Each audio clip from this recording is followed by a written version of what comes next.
Beleza, galera? Eu sou o professor William Rubira e hoje é a continuação da nossa série A Crise entre Israel e Palestina. Hoje está imperdível. Hoje o assunto é judaísmo. Conhece alguma coisa? Não conhece? Então vem comigo que aqui eu te conto tudo, tá bom? Aqui no Mano Mundo todo dia é dia de história, galera. Até mais. Tchau.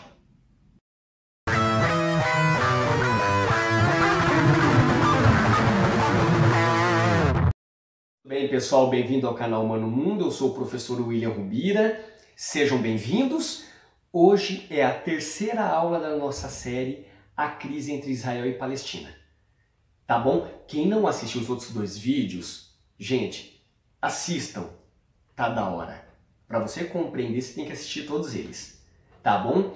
Eu quero retomar, gente, um assunto que eu falei no primeiro vídeo, para vocês entenderem o X da questão dessa crise. Tudo bem? Então vamos relembrar. Abraão era casado com Sara, que era estéril. Mas Deus prometeu para Abraão que ele ia ser o pai de uma grande nação. Ele acreditou nisso, só que Sara não podia ter filhos. Um dia Sara teve a grande ideia e ela pegou uma escrava dela chamada Agar e deu para Abraão em casamento. Ela passou a ser uma concubina de Abraão. Desse casamento nasce Ismael, o filho primogênito de Abraão. Só que, anos e anos e anos depois, já na velhice de Abraão e Sara, um dia apareceram 3 anjos a Abraão e falou que ele seria pai de novo e Sara seria mãe. Eles nem acreditaram nisso praticamente, Sara não acreditou, mas dali a um ano Sara teve um filho chamado Isaac. Gente, preste atenção nessa parada agora, preste atenção. Ismael era o filho mais velho. Tranquilo? Isaac era o segundo filho. A lei de Nuzi, eu falei bastante sobre ela na primeira aula, ela garantia que o filho do casamento principal, mesmo não sendo mais velho, ele teria o direito da primogenitura. Ele teria direito de ser o filho mais velho e a herança do pai. Gente, olha, Ismael e Isaac, esses dois irmãos de primeiro grau, aqui nasce toda a crise que a gente está discutindo. Porque o Islã vê o Abraão como patriarca e seu filho Ismael, o filho primogênito. O cristianismo e o judaísmo que vamos falar hoje, eles entendem que Abraão e Isaac, o filho da promessa, são os patriarcas. É muito louco isso. Vamos para a nossa aula, gente? É assim, olha, primeiro, quero trabalhar hoje em forma de curiosidades com vocês. O judaísmo, gente, é uma religião que tem 4.000 anos. 17 milhões de judeus no mundo. Calcula-se, tá? Por que que eu estou comentando essa curiosidade com vocês? O cristianismo, gente, tem mais ou menos 2 bilhões de seguidores. O Islã tem 1,4 bilhões de seguidores. Por que que isso é tão importante? O judaísmo não é, diferentemente do cristianismo e do judaísmo, não é uma religião missionária. É uma religião monoteísta, então que tem em um só Deus, mas não é uma religião missionária. Tá bom?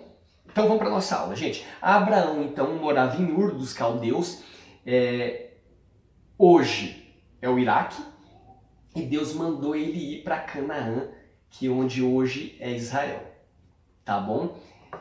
Assim começou toda a história. Nesta época, tá? Eles eram chamados de hebreus. Eu vou explicar isso porque hebreus, judeus, israelitas, é tudo o mesmo povo. Judeu é tudo o mesmo povo. Eu vou explicar isso para vocês. Algumas curiosidades. O judaísmo, gente, eles são uma religião que acredita na circuncisão. A gente vê bastante esse termo na Bíblia, né? Os cristãos. Então a circuncisão começa assim, então com Abraão. Como que funciona? Uma criança quando nasce, ao 7º dia do nascimento dela, ela é circuncidada e recebe um nome, tá bom? Quando essa criança faz 13 anos de idade, ela lê a Torá, vou falar sobre a Torá para vocês também, em público, e aí sim ele passa a ser um homem na sociedade judaica, tá bom? O judaísmo de início era uma religião, depois passa-se a ser vista como uma etnia. O que é uma etnia? É um grupo com usos, costumes, tá? Então deixa de ser uma religião, só que só mais pra frente. Eu vou chegar nisso lá para vocês, tá bom? Então vamos lá. Abraão é o patriarca, tá? E para o cristianismo e o judaísmo, Isaac. Uma outra pessoa muito importante para o judaísmo é Moisés, aquele que tirou o povo do Egito, tá bom? Por que é tão importante Moisés? Moisés teria recebido direto das mãos de Deus as tábuas da lei, tá? Onde tem os 10 mandamentos, e Moisés também escreveu para nós cristãos Gênesis, Êxodos, Levíticos, Número e Deuteronômio, tá? Os 5 primeiros livros da Bíblia. Para os judeus acabou virando a Torá. Tem o Talmud também, que tem mais leis ainda, tá? E o povo judeu então segue a Torá e o Talmud como livros sagrados, tá bom? Então, tanto é que um dos dias mais importantes para o judeu, uma das festas mais importantes para o judeu, é o dia do recebimento da Torá. Então, Moisés recebeu essa Torá das mãos de Deus, tá? Gente, o judaísmo eles têm mais 613 leis e regras a serem seguidas. É bastante, né? Então, vamos lá. Abraão, Moisés, tá? Depois de Moisés, gente, o que acontece? O povo passou a ser dirigido por juízes. Vou falar um, pelo menos, para vocês. Sansão era um juiz. Só que aí o povo começa a pedir, porque o povo está muito disperso, e eles começam a pedir um poder centralizado. Começam a pedir um rei a Deus. E Deus então indica Saul. Mas não vou me parar aqui no Saul. Depois de Saul veio Davi. Depois de Davi veio seu filho Salomão. Tá? Porque eu quero parar um pouquinho em Salomão. Salomão foi ele quem construiu o templo, aonde ficava a Arca da Aliança, ficavam as tábuas da lei, tá bom? O Templo de Salomão de São Paulo é outro, tá, gente? É uma réplica, Então Salomão criou um templo gigantesco, grandioso, lindo, maravilhoso, e Deus estava ali. Tudo bem? Só que esse templo, gente, ele foi destruído pelos babilônicos. Tanto é que tem até um dia importante para os judeus, que é o dia 9 de Ave, que é um dia de luto pela destruição. Muito tempo depois, Herodes constrói um outro templo, não tão grande, não tão suntuoso, não tão belo, mas esse templo também foi destruído. Então, esse dia 9 de Ave é um dia de dupla destruição para os judeus, de dupla tristeza. Tá, gente? Dessa outra destruição sobrou o Muro das Lamentações, que é o que a gente vê hoje. Vou postar uma fotinha para vocês, eles vão lá, colocam os papeizinhos com suas orações, e é um lugar sagrado para eles. Uma outra coisa, gente, o judaísmo, ao contrário do catolicismo, ele não aceita imagens e esculturas de Deus. Eles não aceitam, tá? Eles até têm alguns símbolos sagrados, tipo o candelabro, a mezuzá. Mezuzá, gente, quando você chega na casa de um judeu, você vê no batente da porta, levemente inclinado, a mezuzá, ali dentro tem um mini pergaminho, é por isso que o judeu passa ali, ele coloca a mão, ele beija, tá? É a mezuzá, mas eles não têm nenhum símbolo, nenhuma imagem para simbolizar Deus, tudo bem? Um dos dias mais importantes para o judeu é o dia do Yom Kippur, que é o dia do perdão, tá? É um dia muito importante para os judeus, a Páscoa, claro, são datas importantes. Quero parar um pouquinho aqui, gente, em 1492. Os judeus estavam todos na Espanha. E aí, reis católicos expulsaram os judeus. Olha só, gente, que coisa doida.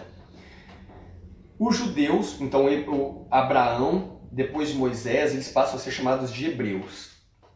Depois, com o filho de Jacó, ele passa a ser chamado Israel. Aí eles passam a ser chamados de israelitas também. Vai mudando o nome, mas como eu disse antes, é o mesmo povo. Tudo bem?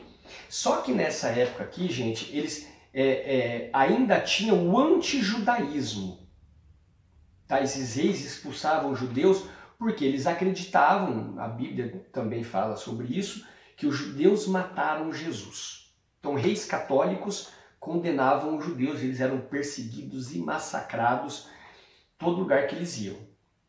Tá? Eles fogem da Espanha e vão para Portugal, o rei de Portugal aceita eles. Só que tempos depois o rei de Portugal morre.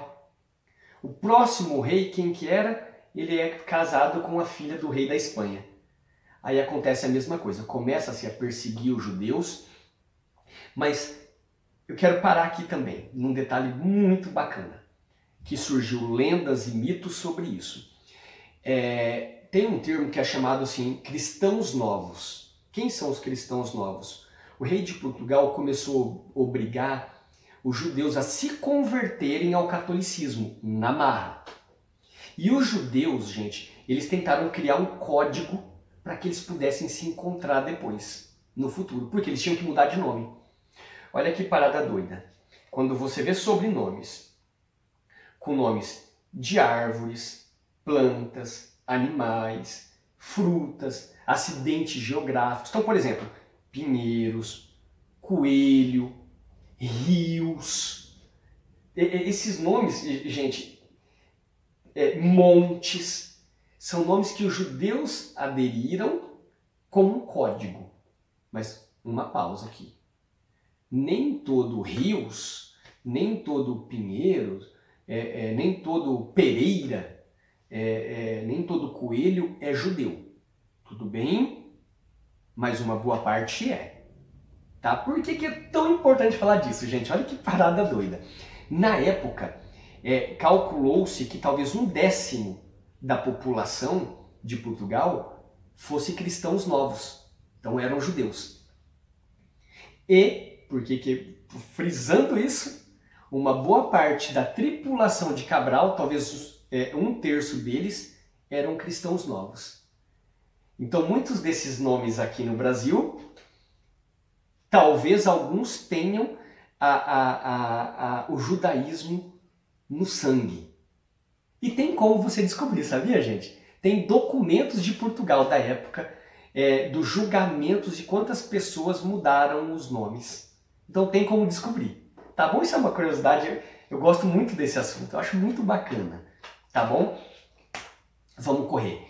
Gente, então até aí era o antijudaísmo. Eu quero já vir para a nossa época, a Alemanha de 1933 com Hitler.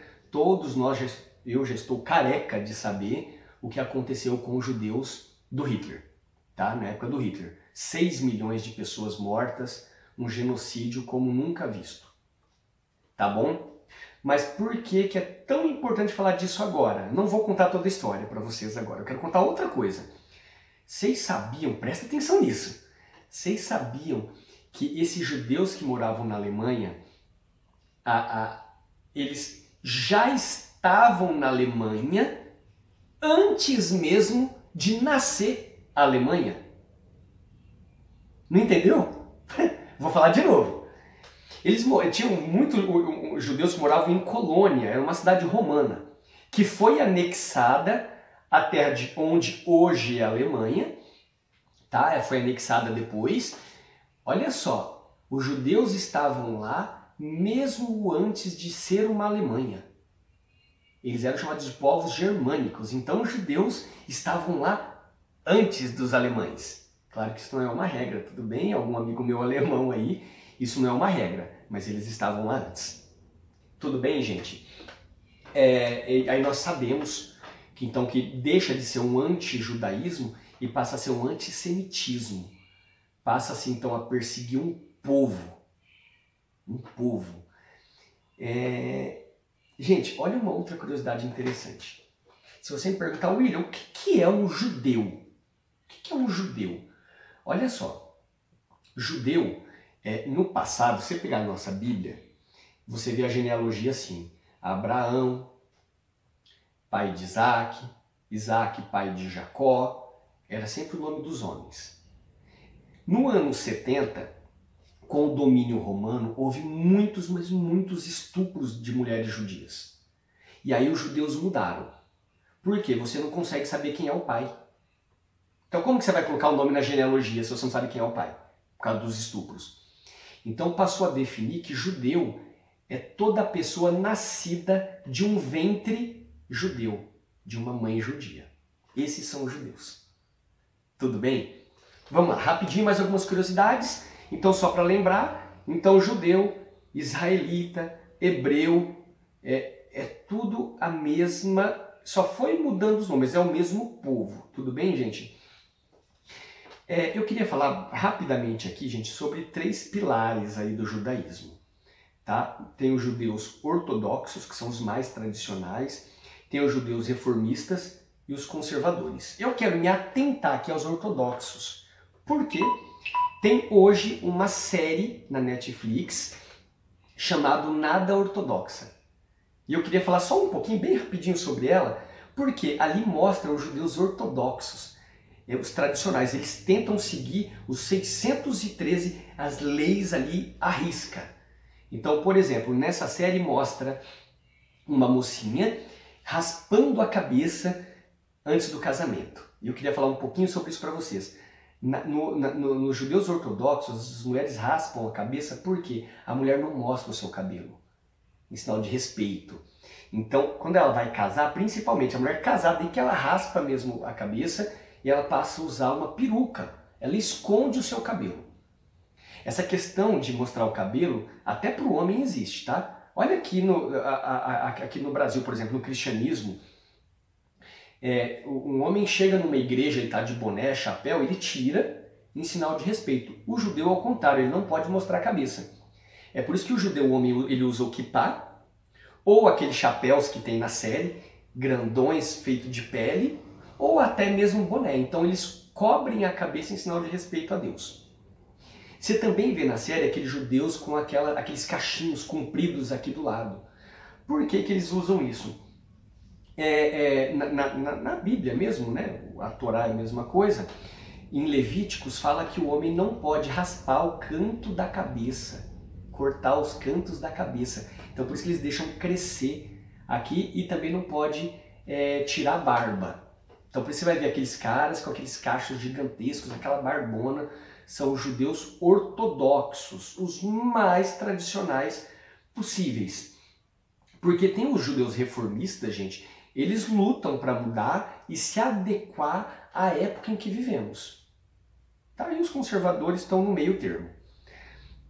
Tá? Quem não assistiu essa série Nada Ortodoxa, assistam. Eu achei a série fantástica para conhecer um pouco dessa cultura. Tá bom, gente? Ó, vou parar por aqui. Já falei muito, a aula ficou longa.